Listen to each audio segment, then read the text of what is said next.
India market invest মাইন্ডসেটে আপনাদের স্বাগত। যা চ্যানেল নতুন এসেছেন তাদের করলো প্লিজ চ্যানেলটাকে সাবস্ক্রাইব করবেন, লাইক করবেন, বেল আইকনটা প্রেস করবেন, তার সাথে অল বাটনটা প্রেস করবেন, নোটিফিকেশন সঙ্গে সঙ্গে আপনাদের কাছে গিয়ে পৌঁছাবে।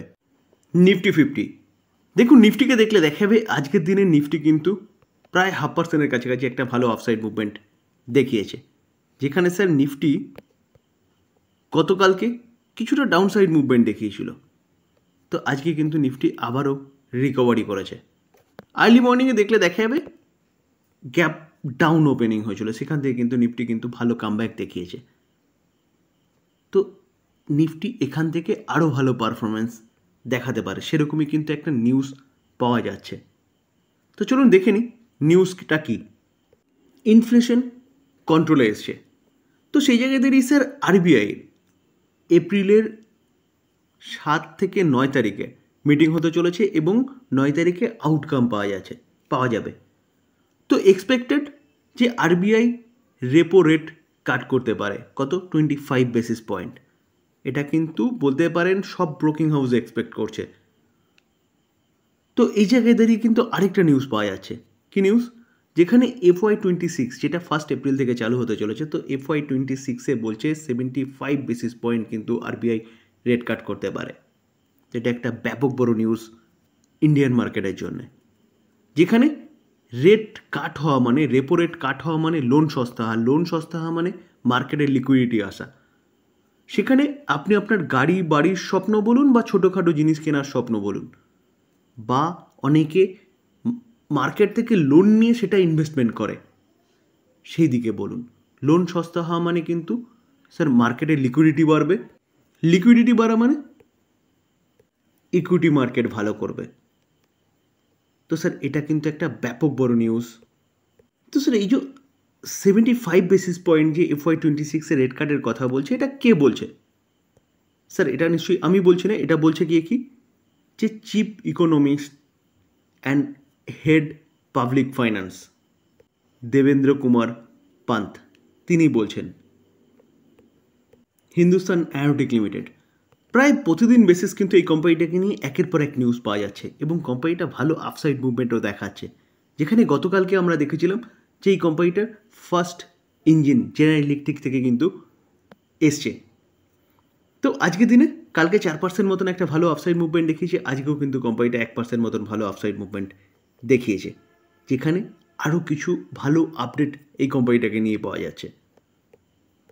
ফার্স্ট যে নিউজ সেটা কোথা থেকে পাচ্ছি, সেটা ডিফেন্স রিসার্চ উইং থেকে পাচ্ছি। নিউজটা কি বলছে যে জেনারেল ইলেকট্রিক কনফার্ম করেছে যে এই বছরে দিস ইয়ার আরও 11টা ইঞ্জিন আসতে চলেছে। কত? F404 engine. তো স্যার এটা কিন্তু অবভিয়াসলি এইচএলের জন্যে বা এইচএলের শেয়ার হোল্ডারদের জন্য কিন্তু একটা ভালো বড় ব্রেকিং নিউজ, যেখানে ফার্স্ট ইঞ্জিন চলে এসছে। তো যে ইঞ্জিন নিয়ে প্রবলেম হচ্ছিল এবং যার জন্য এই কোম্পানিটা ঠিকঠাক এয়ারক্রাফট করতে পারছিল না ইন্ডিয়ান এয়ারফোর্সকে, তো সেই প্রবলেমটা কিন্তু আস্তে আস্তে শর্ট আউট হতে চলেছে। তো স্যার এই কারণে ব্রোকিং হাউসগুলো বুলিশ এবং একের পর এক কিন্তু ভালো আপগ্রেডের কথা বলছে। দেখুন sir, global broking house Morgan Stanley তারা এই কোম্পানিটাকে নিয়ে বুলিশ এবং এইচএলকে টার্গেট দিচ্ছে কত 5292, কারেন্ট মার্কেট প্রাইস থেকে 32% আপসাইড মুভমেন্টের কথা বলছে। ইলেরা তারাও কিন্তু এই কোম্পানিটাকে নিয়ে বুলিশ এবং এই কোম্পানিটা টার্গেট দিচ্ছে কত 5160, তারা 25% আপসাইড মুভমেন্টের কথা বলছে। তো স্যার আবারও বলবো যে কোনো ব্রোকিং হাউস বলছে মানে এই নয় যে চোখ বন্ধ করে বাই করবেন। আপনি আগে কোম্পানিটাকে দেখুন, কোম্পানিটা বিজনেস কী করছে দেখুন, বিজনেস লং টার্ম সাস্টেনেবল কিনা দেখুন, তারপরে গিয়ে চিন্তাভাবনা করুন।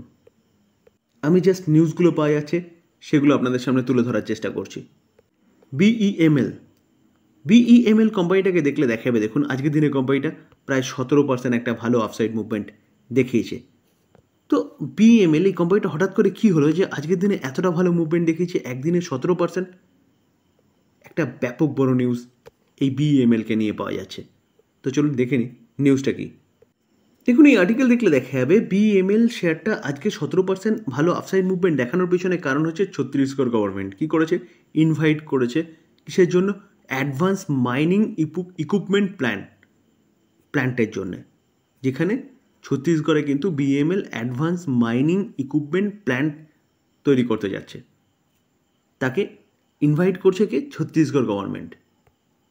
তো হেভি রিসেন্ট দেখলে দেখা যাবে কোম্পানিটা কিন্তু একের পর এক অর্ডার পেয়েছে। তো এই অর্ডারটাও একটা ব্যাপক বড় নিউজ, যেখানে এই BEML কোম্পানিটার কিন্তু বিজনেস বাড়তে চলেছে। উইপ্রো IT সেক্টরের একটা দিগ্গজ কোম্পানি, যে কোম্পানিটিকে আজকের দিনে দেখলে দেখা যাবে দেখুন 1.72%, প্রায় 2% মতন একটা ভালো অফসাইড মুভমেন্ট দেখিয়েছে। তো যেখানে IT সেক্টরের কোম্পানিগুলো ডাউনসাইড মুভমেন্ট দেখিয়েছে, সেখানে এই উইপ্রো এই কোম্পানিটা বিপরীতমুখী এতটা ভালো মুভমেন্ট কেন দেখাচ্ছে? দেখুন, এই আর্টিকেল দেখলে দেখা যাবে যে উইপ্রো কোম্পানিটা আজকে 2% মতন একটা ভালো মুভমেন্ট দেখানোর পেছনে যদি কারণ বলেন, তার কারণ হচ্ছে $650 মিলিয়ন একটা ডিল। কার সাথে? ইউকের সাথে। ইউকের একটা কোম্পানি রিঅ্যাসোর সাথে কিন্তু সাইন হয়ে গেছে। এই যে ডিলটা হয়েছে না, এটা কিন্তু অ্যাকচুয়াল হয়েছে উইপ্রোর একটা সাবসিডিয়ারি, কি Wipro financial outsourcing service is aim at providing platform base life and pension third party administration service for ReAssure. তো উইপ্রোর হোললি ওনেড সাবসিডিয়ারি, তো স্বাভাবিকভাবে সেই বিজনেসটা কোথায় আসবে? উইপ্রোর কাছেই আসবে। তো যার জন্যে কিন্তু উইপ্রো এতটা ভালো মুভমেন্ট দেখিয়েছে আজকের দিনে।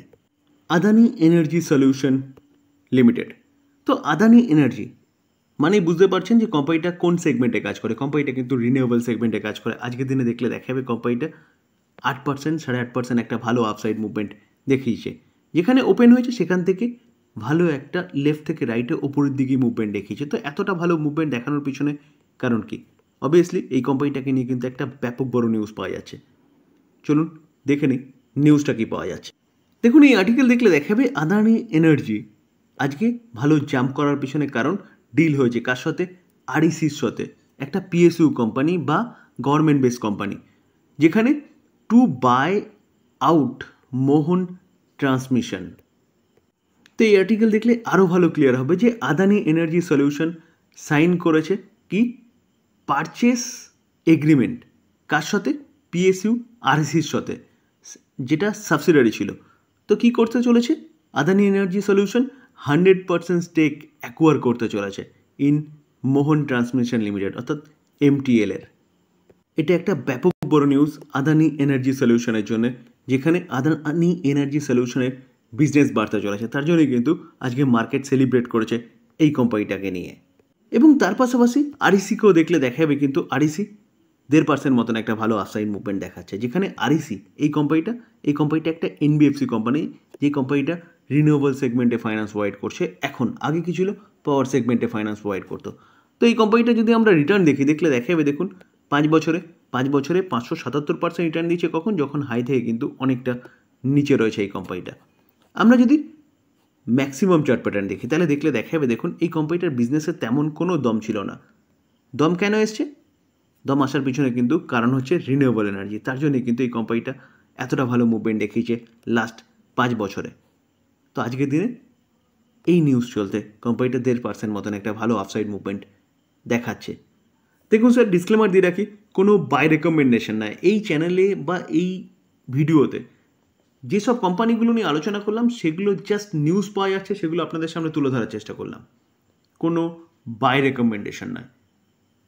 নিউজগুলো যারা যে স্টকগুলো হোল্ড করছেন তাদের জন্য কিন্তু উপকারী। তো এটাকে কেউ বাই রেকমেন্ডেশন হিসেবে নেবেন না।